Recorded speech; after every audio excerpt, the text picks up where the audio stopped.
Gladys en Éxitos.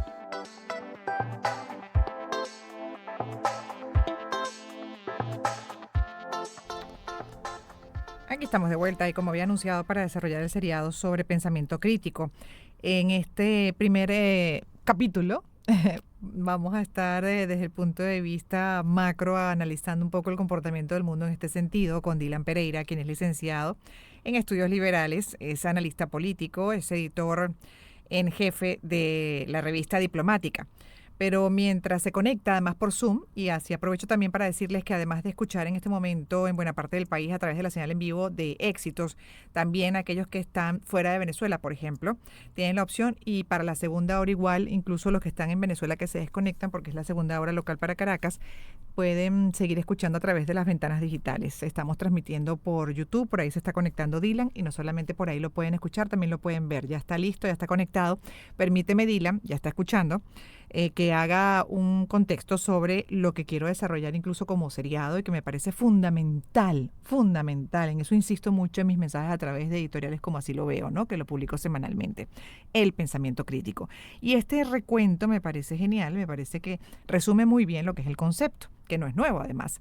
Leo de iberdrola.com, dice así: el pensamiento crítico no es un concepto nuevo, ni mucho menos. De hecho, su origen se remonta a la antigua Grecia, Sócrates y su mayéutica, Platón y su dialéctica, Aristóteles y su retórica. Aunque no fue a ellos sino al filósofo Max Black a quien se le atribuye la paternidad del término como tal, que utilizó como título de un libro de lógica en 1946. Ni los maestros griegos, ni tampoco Black sabían nada aún de lo que ahora conocemos como fake news, por ejemplo, pero sí de la capacidad de razonar del ser humano, y esa invitación siempre a razonar, justamente como Homo sapiens, que se supone que a diferencia del resto de los animales, pensamos. Y hay que usar la testa, hay que pensar, hay que buscar desarrollar el pensamiento crítico. ¿Pero qué implica eso? ¿Qué es el pensamiento crítico y por qué su importancia en la actualidad?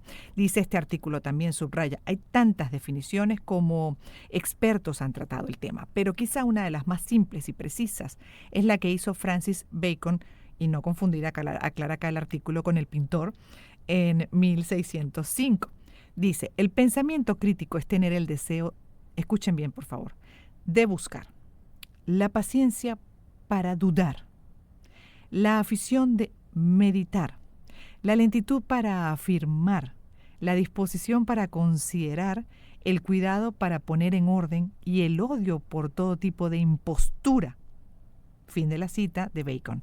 Desde una perspectiva más moderna, el pensamiento crítico se entiende como la capacidad de analizar, de evaluar la consistencia de los razonamientos, en especial de aquellas afirmaciones que la sociedad acepta como verdaderas en el contexto de la vida cotidiana, como los fake news, los llamados fake news o noticias falsas, especialmente relevantes en la actualidad por su proliferación y rápida viralización, que muchos compran como cierta y además buscan imponer al resto de la humanidad. Dylan, ahora sí contigo. Buenas tardes y bienvenido. Muy buenas tardes, Gladys, a toda tu audiencia. Solamente me queda agradecerte por la oportunidad y felicitarte por la necesidad de rescatar el pensamiento crítico en un contexto realmente polarizado, extremadamente incierto, donde precisamente esta incertidumbre baña cada uno de nuestros aspectos sociales y donde rescatar el valor de las humanidades, de la filosofía, abordar nuestros temas es realmente fundamental. Ujú. Y de hecho también invito a que escuchen mi, así lo veo esta semana, que está puesto en las redes sociales, mi cuenta personal de Instagram está ahí, lo van a ubicar, que lo titulo Homo sapiens entre interrogación, en signos de interrogación, porque la verdad es que una vez se lo pone en duda, ¿no? Y mi angustia, mi impotencia, Dylan, es justamente sentir, no solamente en el caso venezolano, sino en general en las sociedades del mundo, una gran vulnerabilidad por falta de pensamiento crítico, a ser presa fácil de la manipulación, incluso de propósitos muy perversos, porque no logran hacer esas finas distinciones por falta de pensamiento crítico y de criterio acertado. Así que, ¿cómo está el mundo en este sentido? Contigo queremos justamente revisar esto como especialista ya en lo que es, justamente esa dinámica mundial. ¿Qué percibes tú en cuanto a pensamiento crítico? ¿Hay un mayor desarrollo de pensamiento crítico? ¿Hay una involución? ¿Cómo lo ves? Bueno, me voy a permitir, Gladys, referirme a un par de aspectos que comentabas en tu reflexión inicial que me parecen fundamentales. Precisamente la filosofía, que significa por el dialecto griego amor al conocimiento, es una primera invitación muy provocadora, porque esta invitación se nos hace para desvelar la verdad. Y yo creo que lo que ha impulsado el desarrollo de la civilización humana ha sido precisamente esta pasión y esta inquietud intelectual, pero también moral de descubrir la verdad. Una verdad con V mayúscula, que es más allá de lo que se nos presenta como dado, por cierto, y que debemos asumirlo sin mayor cuestionamiento. Y ese cuestionamiento, ese primer paso o ejercicio de cuestionar lo que se nos ha dado, es el primer acto que nos hace ser hombres, hombres pensantes, Ujú. hombres que se nos ha dado la capacidad de razonar. Y esto es precisamente, hay un gran descubrimiento a mediados del siglo XV con la filosofía moderna, con autores como Descartes, que dan este valor a la razón por encima de todo. Y este valor nos permitió en su momento desarrollar metodologías como el pensamiento crítico científico. Cómo evaluar cada una de las hipótesis, cómo contrastar aquello que se nos ha dado, divorciarnos de nuestros estereotipos, de nuestras preconcepciones, para darle cabida a la verdad. Y este ejercicio que llevó a grandes intelectuales desde la antigua Roma y que después hubo un cierto oscurantismo durante la Edad Medieval, porque bueno, los dogmas eclesiásticos toman el centro de gravedad en el pensamiento y en la acción, pero se retoma este valor. Pero hoy en día, a pesar de que la tecnología y en la sociedad del conocimiento, la sociedad de la información, como lo describía el profesor español Manuel Castells, hay una cierta involución en este planteamiento y nos estamos acercando en una suerte de tribalización. Nos gusta acercarnos, sobre todo a través de las redes sociales, a aquellas personas que piensan exactamente igual que yo. Y esto es Mm. algo absolutamente peligroso, porque el no darle cabida a la negociación, no darle cabida al contraste, a la confrontación intelectual, nos hace perdernos en nuestros propios argumentos, argumentos que están viciados de nuestras pasiones, de nuestros intereses, de nuestras historias personales. Y yo creo que rescatar este sentido mayéutico, como lo decía Sócrates, en este arte de parir ideas que nacen de este subconsciente y de esta alma, como después lo veían otros autores, dependiendo más cristianos, es algo que tenemos que retomar. Y de hecho allí, y con esto finalizo esta primera reflexión, yo creo que es fundamental como a pesar del avance tecnológico que hemos logrado, y en eso hay una escuela de la sociología crítica muy profunda, con autores como Habermas y otros, Ujú. que nos dicen que hoy la tecnología nos permite hacer cosas extraordinarias. Y yo creo que los medios tecnológicos que tenemos hoy nos permiten diseñar tanto futuros como personas en el mundo existen. Pero creo que por eso hay un boom nuevamente en retomar el estudio humanístico, el estudio de las ciencias sociales, porque definir este futuro, los lineamientos de este futuro, es lo que nos tiene que preocupar, para que no otros decidan por cada uno de nosotros. Y Tú allí sabes entra en que, juego la democracia, entra en juego los medios de comunicación, sí. la sociedad civil y todos nosotros. Sí, de hecho, bueno, el desarrollar pensamiento crítico pasa primero por una gran evolución, digamos, de la inteligencia emocional, ¿no? Del autoconocimiento, como decías tú, por ejemplo, las preconcepciones. Empezar por incluso identificar aquello que pueden ser falsas creencias propias. Es una revisión profunda del ser, de adentro hacia afuera, y tú dices, ¿pero dónde me estoy parando? ¿Desde dónde me estoy parando yo ante el hecho, la circunstancia, ante la opinión del otro, ante este conflicto? ¿No? Para tener un pensamiento, una interpretación más acertada y en consecuencia también una decisión, una acción todavía más correcta, ¿no? Sobre todo enmarcado dentro de lo que se supone debería ser parte de un propósito universal, el bienestar colectivo. Y bueno, es muy complejo porque tú ves, como bien dices, que más bien pareciera que nos estamos distanciando cada vez más, se queda la gente muy en la superficialidad, no quieren ver más allá, y tan es así que los mismos algoritmos de las redes sociales están indicando cuál es la tendencia a esa pérdida del pensamiento crítico, porque te muestran exactamente como dices tú, lo que tú quieres escuchar, lo que tú quieres ver, no exactamente lo contrario, que puede estar en lo correcto, pero no lo quieres aceptar, no lo quieres ni ver. Rescato, concuerdo realmente contigo, Gladys, pero me gustaría detenerme en un tema fundamental que es el bien común. El bien común que trasciende el bien individual y que nos hace construir en base a un futuro que es colectivo, un futuro que es común.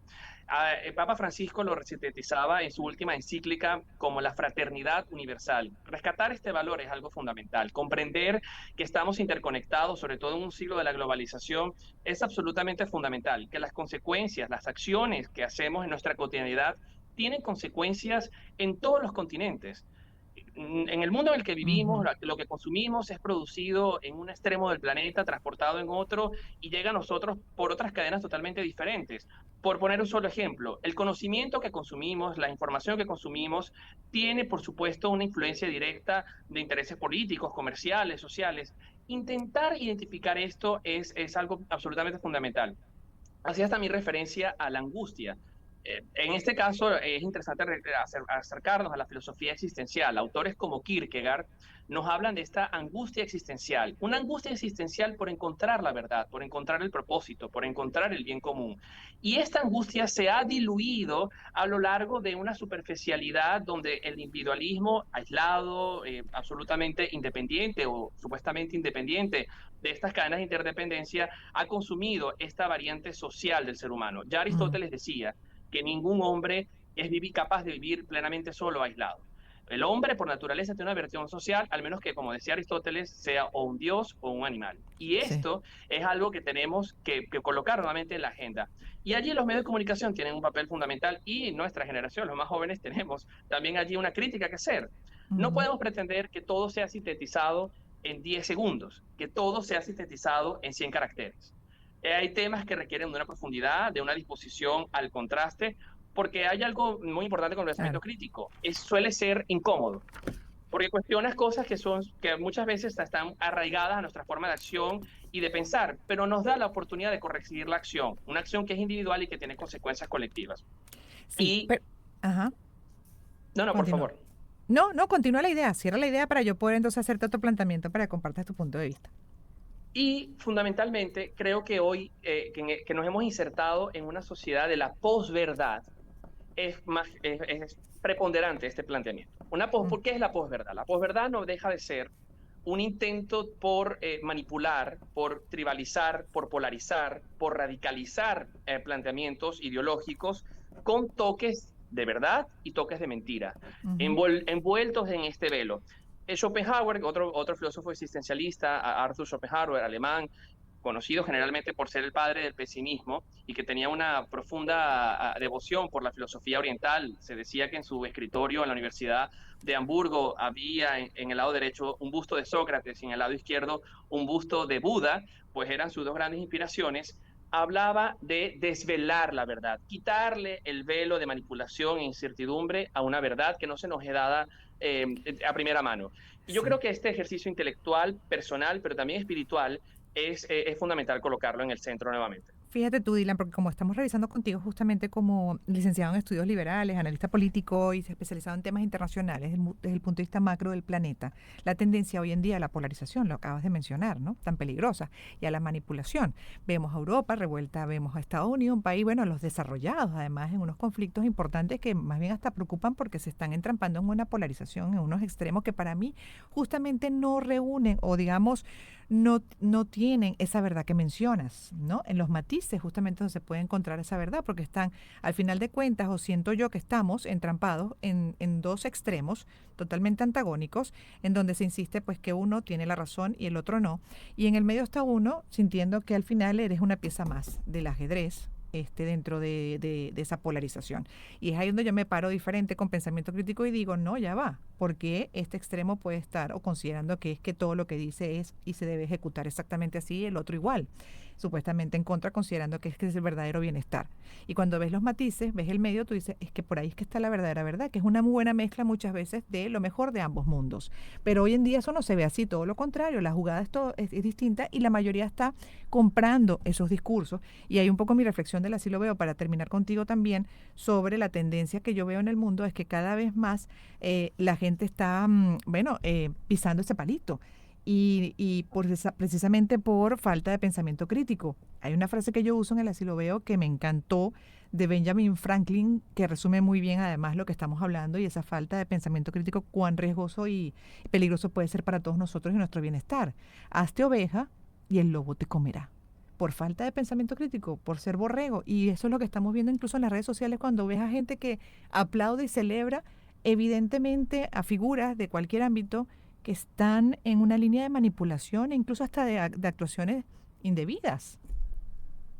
Correcto, concuerdo plenamente y me refiero a un par de casos muy concretos que ejemplifican lo que estás describiendo, Gladys.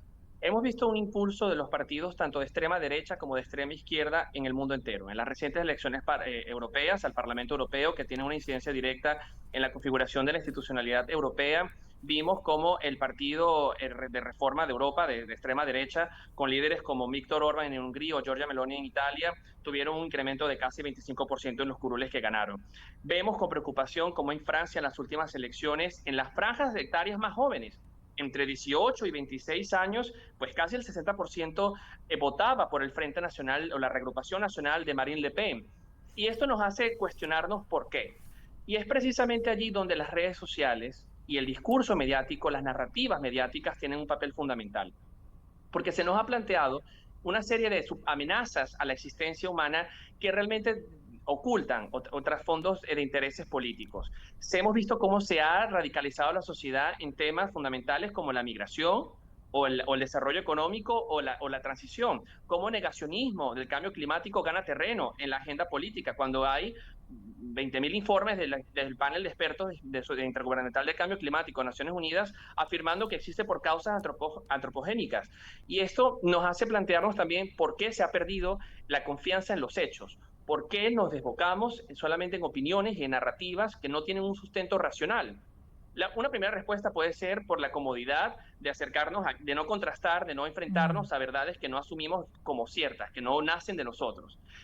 Pero esto asume también una necesidad de disposición al diálogo, a la interacción. Y eso es un valor que se ha perdido naturalmente. Y allí el populismo, que se ha atrevido y ha sabido adaptarse a un neopopulismo que usa las nuevas herramientas de la tecnología, ha logrado ganar un terreno político fundamental. Allí me parece que es esencial rescatar la visión de ese nuevo humanismo, sobre todo cristiano, que hablaba San Juan Pablo II, que hablaba el cardenal Ratzinger en sus escritos, donde la persona humana es el centro, donde la dignidad de la persona humana, que es infinita y que es un fin en sí mismo, sino no un medio para un fin, sino un fin en sí mismo, que es la base axiológica, normativa de todo el corpus de derechos humanos en que existe en el derecho internacional, tiene la preponderancia. Ese valor tenemos que rescatarlo. Debería ser. No encontrar a las personas, y lo vemos en el Medio Oriente también, cómo lamentablemente en este momento miles de personas son utilizadas como escudos humanos por partidos radicales de extremismo islamista. En este momento en el Líbano y en Gaza. Más allá de nuestra condena, por supuesto, a las violaciones al derecho internacional humanitario, es doloroso cómo supuestas organizaciones que defienden intereses de autodeterminación y que tienen capacidades y fundamentos legítimos, utilizan a seres humanos como medios para fines políticos. Tenemos que acabar con esta narrativa y es una lucha de todos nosotros. Y finalmente me refiero a un punto de un autor español que me parece fascinante, Julián Marías, profesor en la Universidad de Barcelona, que dice que la persona humana es el único ser creado que tiene capacidad de futurizarse, de proyectarse al futuro. Es el único ser vivo que tiene esa capacidad. Y esa capacidad nos permite diseñar muchos futuros. Creo que encontrar consensos, encontrar plataformas para diseñar juntos ese futuro es una tarea política y social y económica donde todos tenemos un papel que jugar. Bueno, y en ese papel asumir la responsabilidad, la corresponsabilidad que tenemos, no entregarla solamente a los liderazgos, por ejemplo, los políticos, ¿no? Y así otro tipo de liderazgo, y al final eso pasa entonces también por trabajar lo que hemos hoy iniciado en este seriado, que es justamente el desarrollo del pensamiento crítico, que es fundamental para pararnos mejor, interpretar mejor las circunstancias y también responder mejor ante esos hechos, ¿no? Y por el bienestar no solo individual, sino principalmente el colectivo. Si el colectivo está bien, pues también cada uno de nosotros estaremos aún mejor, todo funcionará aún mejor. Debería ser. Pero bueno, seguiremos con otros también, porque esto recién empieza contigo, Dylan, pero después vamos a pasar también por psicólogo social, antropólogo, filósofo, sociólogo, psiquiatra, en fin, todos los que estudian la conducta humana. Gracias, Dylan. Gracias a ti, Gladys. Un gran placer conversar contigo siempre. Cuídate mucho. Cerramos esta primera hora. En breve regresaremos. Es Gladys en Éxitos hasta las 3.